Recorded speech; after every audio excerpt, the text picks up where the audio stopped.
સૌ પ્રથમવાર છે આપણા ગામમાં મગનું વાવેતર. જો કે કોઈ ચોમાસે વાવ્યા હોય, પણ આપણે ઉનાળે પહેલી વાર ખેતી છે. અને કેવું આપણે ઉત્પાદન આવે છે અને કેવો ખર્ચો થાય છે અને આપણે શું શું માવજત કરી છે એ બધું તમને આગળ આપણે વિડીયોમાં બતાવતા રહીશું રેગ્યુલર. અત્યારે જો આપણે મગ 8 થી 9 દિવસના થઈ ગયા છે અને પહેલો રાઉન્ડ આપણે જીવડીની દવાનો છે. અને કઈ દવા છે હાલો તમને બતાવું.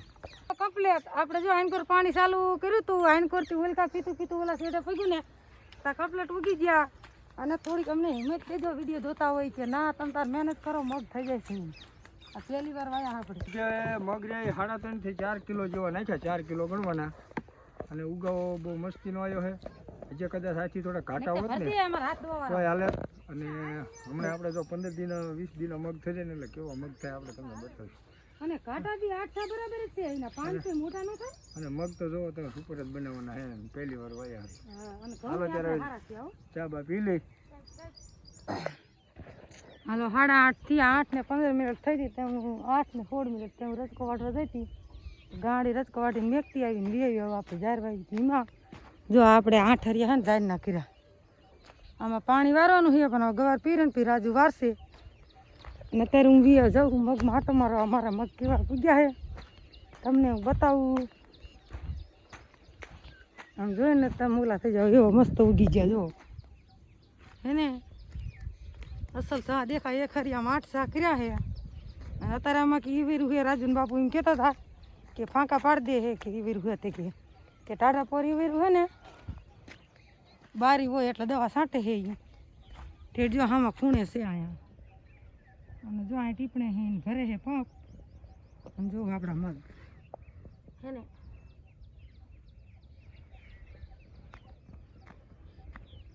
જેટને જો એને ઝાર ઉગી નહોતી ને તે ફરીને વાવીને ફુવારા ચાલુ કર્યા. હાજર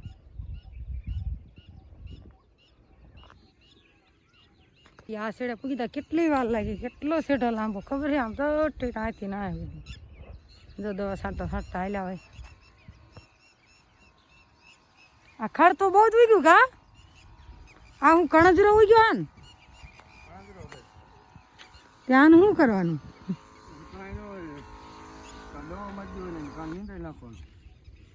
હે ને. કણજરો ઉગ્યો છે. લાંબા પાનનું ન આવે. લાંબા પાનનું ગોળ પાનનું મરી જાય દવા છાંટે તો. ગોળ મારવો હોય, ગોળ મારો તો પાછું બહુ નહીં થાય. પછી શું થાય આમાં ધકે છે ને. હા ઈવડીને દવા છાંટી છે આપણે.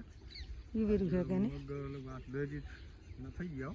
હા એટલા જ ના થઈ ગયા. એટલે જીવડીનો રાઉન્ડ મારીએ કોક કોક હે દેખાય છે. હમણાં 4-15 થઈ જવાના મગ ઘડી. હા મોટા થઈ ગયા ને. એક પાણી કેવા દેખાવ મળ્યો એમ નહીં. આપણે આમાં ગોર પાણી છાંટતી જ હોય તો કણજરો ભરી જાય કે ન ભરી જાય. બળી જાય તો પછી 5 પછી મોટા થાય એટલે આમ તો ઢંકાઈ જાય. શું લેવા નીંદવાનું જોઈએ હાલે કણજરો. તો પછી મગ થોડો પાછો પડે. મગ પાછા પડી જાય તો આને ઓલકા નહીં. આ ભાગમાં હે. આ વનમાં હે. તો જુઓ મિત્રો અમારે ખડ છે ને બહુ જ થાય.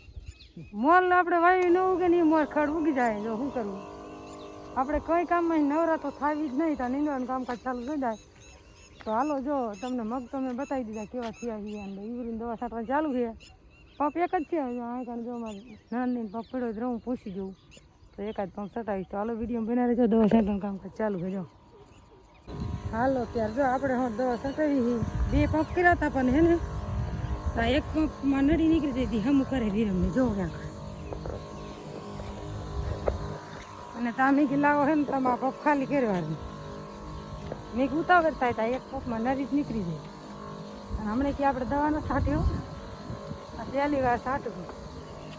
2-3 વર્ષથી નકર ઘણી છાંટી ગયેલા. હવે ઓછી એ જો મને રાજન બાબુ કે તું મને ખોટી કરવા આવી છે દવા છાંટવા ના આવી. એ રાજુ ડીસમીટ લાવ્યો વિરમ વારો ને એવું લાવીને જોઈ હમું કરે.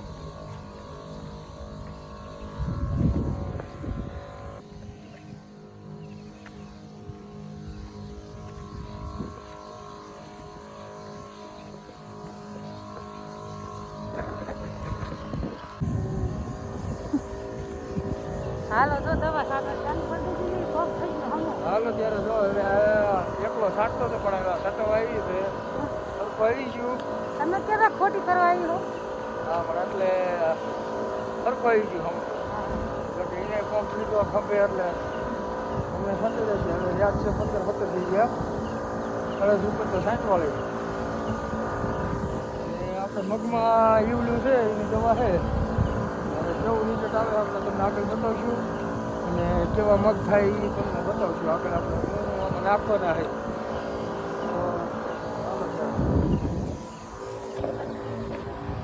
હાલો તો જો એ પંપ હમો ન થયો તો ખોટી જ થાત. વળી પંપ હમો થઈ ગયો અને આમ કંઈ વાંધો નતો, નડી નીકળી જાય છે. એ મને કે તું ખોટી કરવા આવ્યો, દવા છાંટવા આવી હોવી હવે પછી કાંઈ બોલાય નહીં. પંપમાં વયસમાં ખોટ કરવાનું એટલે ને એમ ના કરતા મેં સારી દવા છાંટી. હું તો મારા બાપાને એટલી છાંટી હતી ને અહીંયા આવીને છાંટી પણ હમણાં 2 વર્ષથી ને નથી છાંટી. આ એકલા નહીં ન ફૂટે. હાલો ઘડી જવું છાંટવા તો આપણે અત્યારે દવા છાંટી. આ ઝાડવે ફૂટી હોય ગયા જો ઈવેરીનો રાઉન્ડ હાલે ઈવેરીનો. તમે કોમેન્ટ કરજો કે આવું આપણે વાવીને તરત જ આવું નુકસાન આવે ઈવેરું ને એવું. અને તમે છાંટી હોય તો કીજો મગ વાયા હોય.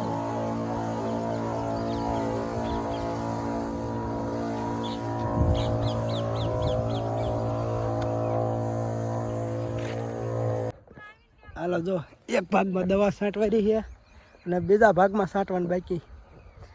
2 પંપ કર્યા.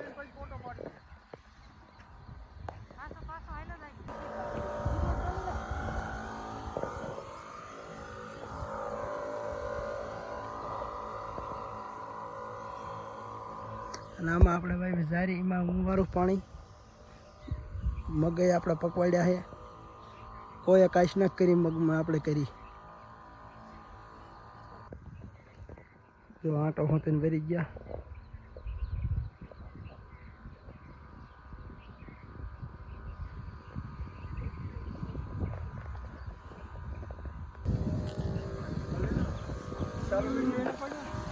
હાલો હવે થોડી હાલો ત્યારે હવે એક જ પંપ થાય છે. ત્યાં બધી સાથે દીધો હોય આગળથી કાઢતા હતા વાટલી રહી બાઈક. અને જો કે આપણા તાલુકો અથવા જિલ્લો એમાં મગમાં તો ઓછા પ્રમાણમાં વાવેતર હશે. આપણે જો કે પહેલી વાર કર્યું છે વાવેતર. આપણે આખા ગામમાં કોઈ મગ વાવ્યા નથી. મગ આપણે પહેલી વાર છે, કોઈએ મગ વાવેલા નથી. ચોમાસે કોઈક વાવે ભરપૂરતા. ઉનાળાની મગની ખેતી સૌ પ્રથમ વાર છે આપણા ગામમાં મગનું વાવેતર. જો કે કોઈ ચોમાસે વાવ્યા હોય પણ આપણે ઉનાળે પહેલી વાર ખેતી છે. અને કેવું આપણે ઉત્પાદન આવે છે અને કેવો ખર્ચો થાય છે અને આપણે શું માવજત કરી છે એ બધું તમને આગળ આપણે વિડીયોમાં બતાવતા રહીશું રેગ્યુલર. અત્યારે જો આપણે મગ 8 થી 9 દિવસના થઈ ગયા છે અને પહેલો રાઉન્ડ આપણે ઈવલીની દવાનો છે. અને કઈ દવા છે હાલો તમને બતાવું. કમ્પ્લેટ આપણે જો આઈનકોર પાણી ચાલુ કર્યું હતું. આઈનકોરથી ઉલકા પીતું ઓલા સેડે પગ્યું ને ત્યાં કમ્પ્લેટ ઉગી ગયા. અને થોડીક અમને હિંમત દેજો વિડીયો જોતા હોય કે ના તમે તાર મહેનત કરો મગ થઈ જાય છે. આ પહેલી વાર વાયા આપણે જે મગ રે 3.5 થી 4 કિલો જેવા નાખ્યા. 4 કિલો ગણવાના. અને ઉગાવો બહુ મસ્તીનો આવ્યો છે. જે કદાચ આથી થોડા ઘાટા હોત ને તો હાલે. અને હમણાં આપણે જો 15 દિન 20 દિન મગ થઈ જાય ને એટલે કેવા મગ થાય આપણે તમને બતાવીશું. અને કાંટા બી 8 બરાબર જ છે. એના 5 થી મોટા ન થાય. અને મગ તો જો તમે સુપર જ બનાવવાના છે. પહેલી વાર વાયા. અને હાલો ત્યારે ચા બા પી લઈ. હાલો જો અમે ચા બા પી લીધો ને આંબલીએ બેઠા એમ દવા છાંટતા હતા. અમે ઋતિક વાયો તો 5 ચા લઈને.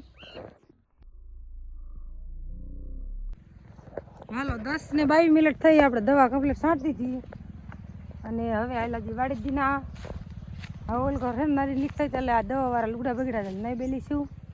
લસણ ખોદવા મનસા ખોદે છે અને આ દાણાની થેલીઓ હોત ભરવાની છે.